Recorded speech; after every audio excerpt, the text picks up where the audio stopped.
Most people have a tendency to put change management in the generalized bucket, but the change management also requires subject matter expertise. So in this video, we are going to discuss some of the most common deliverables that are critical for the enterprise business transformation change management in 2023. So let's dive in.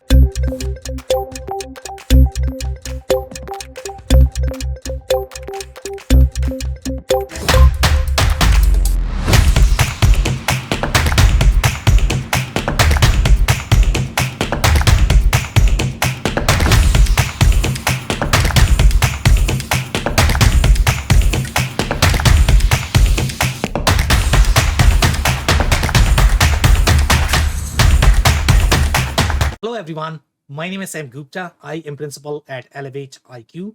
ElevatIQ is the independent ERP, e-commerce, and digital transformation consulting firm. We help our clients when they are undertaking any digital transformation initiatives, starting from the strategy phase. Let's get back to today's topic, which is going to be top 10 enterprise business transformation change management deliverables in 2023. One of the trickiest part with all of these enterprise business transformation initiatives is going to be the misunderstanding that companies typically have in treating these projects as more of the technical projects. And even if they might consider the process aspect as well as the data aspect of the problem, they are not going to include what impact you are going to have on the customer and vendor centric processes. Sometimes when you are not willing to change the impact on the customer centric processes, the technical implementation might be more challenging. In fact, it might be so challenging that you might never get the results. It might be so over engineered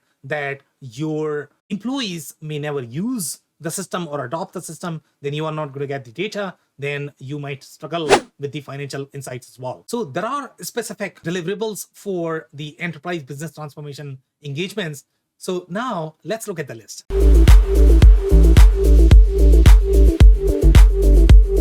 Number one on our list is the change impact repository. And this is going to be the first deliverable in identifying all of the change in impact line items and what impact they are going to have on each of the functions and what impact they are going to have for each of the stakeholders. So this is really the initial analysis in collaborating with them in tracking the status of each of the change. Some of the examples of these change line items could be, let's say the technical team might recommend that the way your processes are, maybe you need to change the way your licensing numbers are packaged, or the way your packaging is done, or the way the lot number is printed right now. You might need to change that, or maybe SKU numbering scheme that might go on your packaging.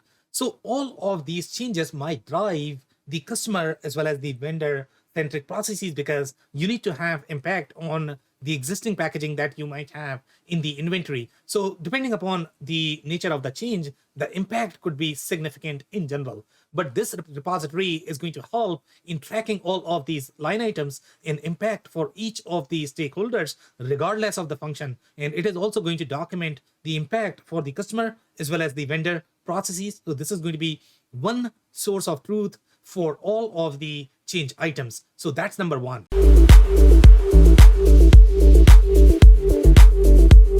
Now, number two on our list is going to be the change business case. And sometimes the cost of change could be so much that even if your digital transformation initiative is going to be cheaper, the overall cost may be higher. So you need to analyze the cost holistically, considering the change as well. And that's where the business case as well as ROI analysis of the change is going to be equally critical. So here, what you are doing is you are considering all of different options and you are analyzing the ROI holistically, considering each of the change. And in this, you also need to get the buy-in from the customers as well as vendors, any of these stakeholders. If they are willing to change, if the change is going to be non-negotiable, then anyways you cannot do that. So you need to figure out, okay, what other possibilities might be there for this particular line item. So that's where the change business case is going to be handy. Some of these line items are going to be rejected just because of the higher cost or financial risks, and some of them might be expected, and those are going to be explored for the next steps. So that's number 2.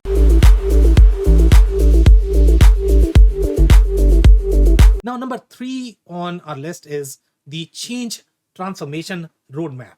Once you have the alignment from the finance perspective, from the cost perspective, you have listed down all of the assumptions and everybody agrees on those assumptions, then you are going to do the high level roadmap of each accepted change in terms of what needs to be done, who needs to be involved, and how each of them are going to be executed independently. So this is the independent analysis of each of the change item that has been accepted after doing the business case analysis. So this is number 3.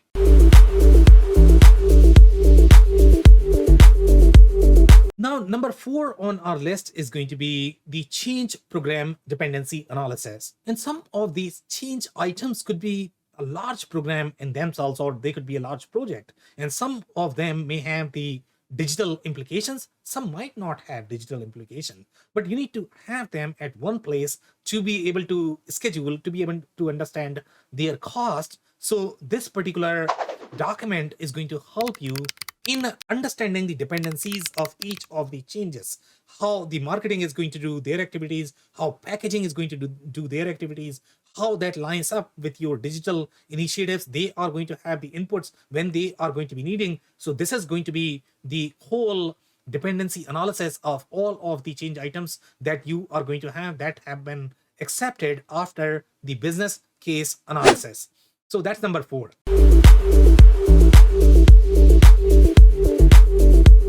Now, number 5 on our list is the change risk compliance and mitigation strategies. You need to identify each of those risks as well as the compliance and mitigation plan for those risks and what is going to be the cost of each of those. So you need to identify, you don't need to consider the detailed analysis right away until one of the assumption is not going to stand on its legs, then you are going to consider the backup plan. But here, this is going to be a repository for all of the risk as well as the mitigation strategies that you are going to take if the initial plan does not work out the way you were expecting. So that's number 5.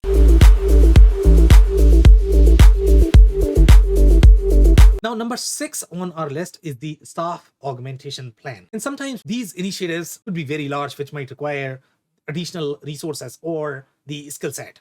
So this is going to be just one plan that is going to include everything that you are going to require from the hiring perspective. It could be the job descriptions. It could be the onboarding plan of these employees. So anything and everything that is going to be relevant from the hiring, recruiting, and training perspective, you are capturing that at one place for each of these change items. This is going to be your staff augmentation plan. But for the smaller engagements, this might not be relevant. So that's number 6.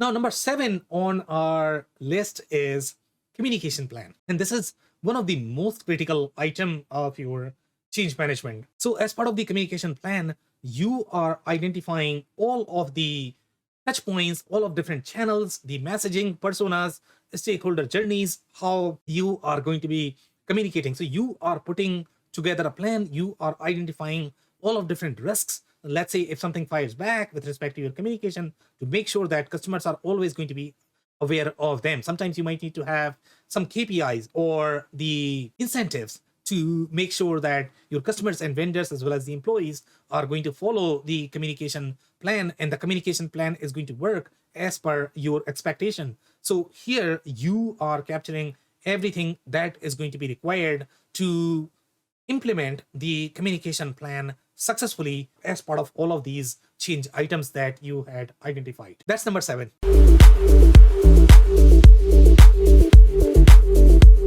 Number 8 on our list is the training plan. And training plan is going to be tailored to each of the personas because everybody is going to have their own training needs. Sometimes you might be able to group them based on the functions or the role types, and you might be able to create the as is and to be models as they understand, as they are going to see the processes as well as data from their perspective. So the documentation that you are going to do for the technical team might be very different from how you are going to be documenting for these users. So this is really done from the user's perspective. This training plan is also going to contain the cheat sheets that you might be able to provide to them during the transition phase if they might need additional help, so that you don't have as much back and forth and you don't have as many disruptions. The amount of time that you are going to take in fixing these defects are not going to be as long. So training plan is going to be a comprehensive repository to understand each of the roles, each of their training needs, and the training plan itself. So that's number 8.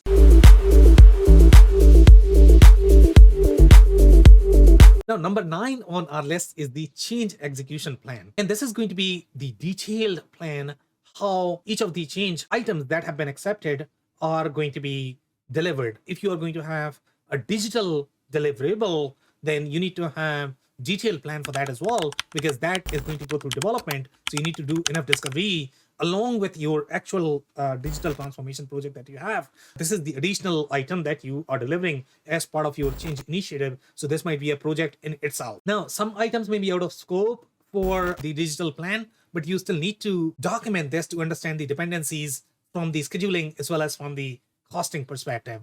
So that's number 9.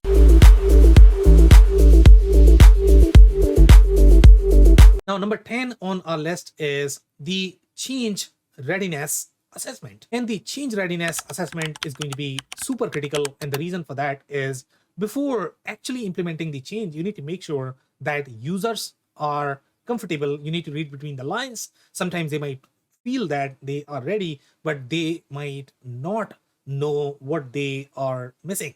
So you need to design surveys in a way that you are going to do a little qualitative analysis to understand what they are not telling you and what you might be able to do to make sure that you are not going to get the disruptions. The disruptions are always going to be there with these projects, but the more prep work that you are going to do, the more you are going to understand their concerns. If they are willing to open up, you still need to do the assessment. So this assessment is going to analyze if they are really ready for the change. If not, what else needs to be done? What other training can be provided? Do they understand the to-be state properly? If they don't, what can you provide to them to make sure that they not only understand, but they agree why the to-be state is going to matter to be able to get the business results from your business transformation initiatives. And if you don't do that, you might struggle with the results. So that's number 10. So that's it for this video. If you enjoyed this, then we are going to include the link for a detailed article. So you may want to check that. We also publish this podcast in the audio form that is available on Google, Apple, and Spotify. So you might want to head there and subscribe if you like. We publish these videos on a weekly basis. So hit the subscribe button on YouTube.